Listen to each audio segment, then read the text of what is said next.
Check this out, you guys. Have you ever seen resin webbing or stretched resin? If you haven't, you are in luck, because I'm going to show you how to do that in this video right now. What's up, you guys?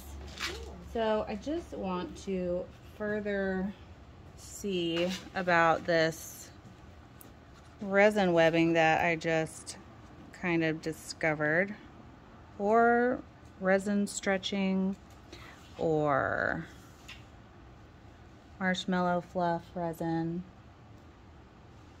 It's really sticky, it's really messy, but it's really awesome, and I'm hoping I can recreate it. So I'm trying to do a review on putting Prism Pour in resin. It's an acrylic based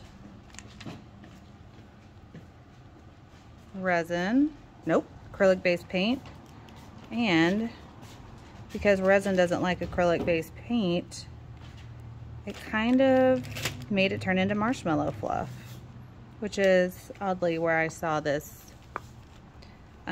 person making a Halloween type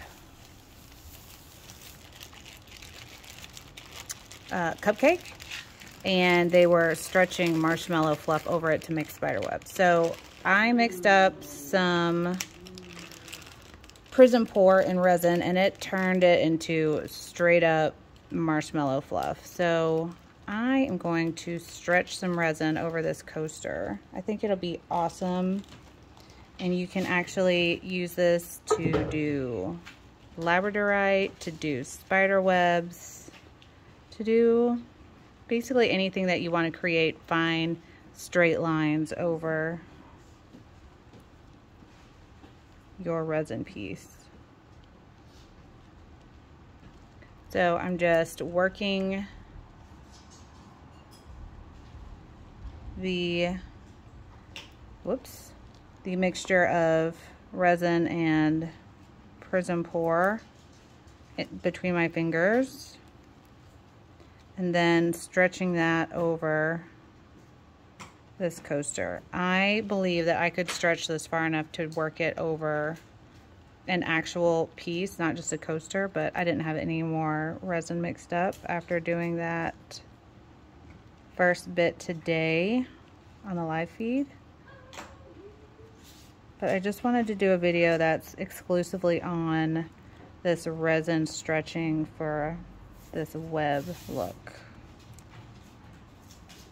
How fun is that? And you can get the lines so thin.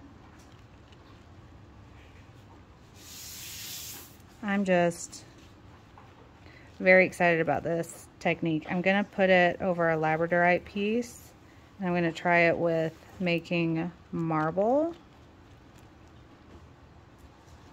like for countertop. Typically, resin does not like water in it at all, and that's why this works, because it is basically irritated the resin and set it off too soon.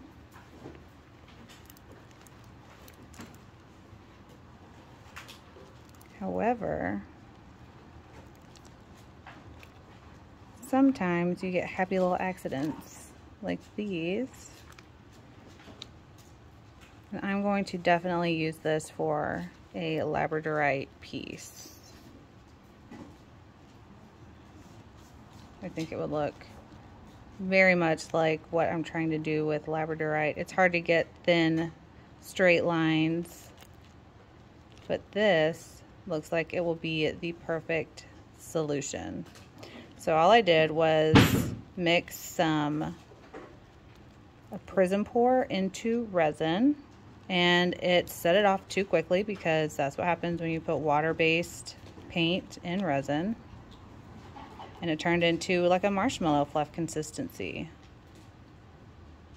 So if you want the actual full process without me just talking about it, check out the video that I posted today, New Year's Eve 2021. The live feed will have the my mixing up the resin and everything, so you can see it firsthand.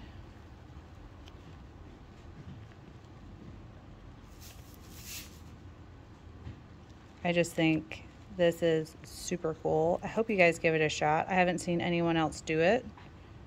So make sure when you do it, you tell people where you saw it from, because we would love to grow our channel in 2022.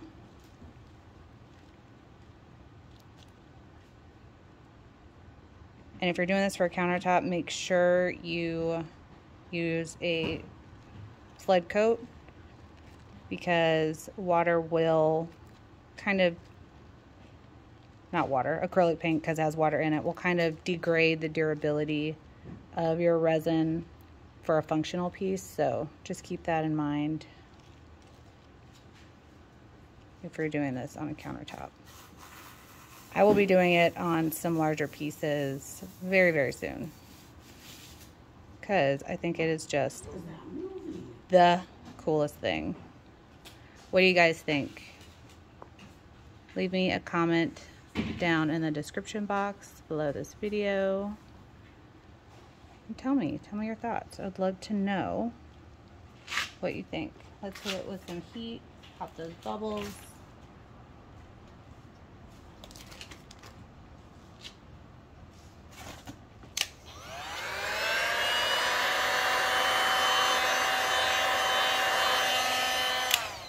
And I don't anticipate anything moving because it is very thick. So yeah, tell me what you guys think about this. Have an awesome and safe New Year's. Be kind to one another. You never know what someone's going through. And we'll see you guys in 2022. Bye. I said bye.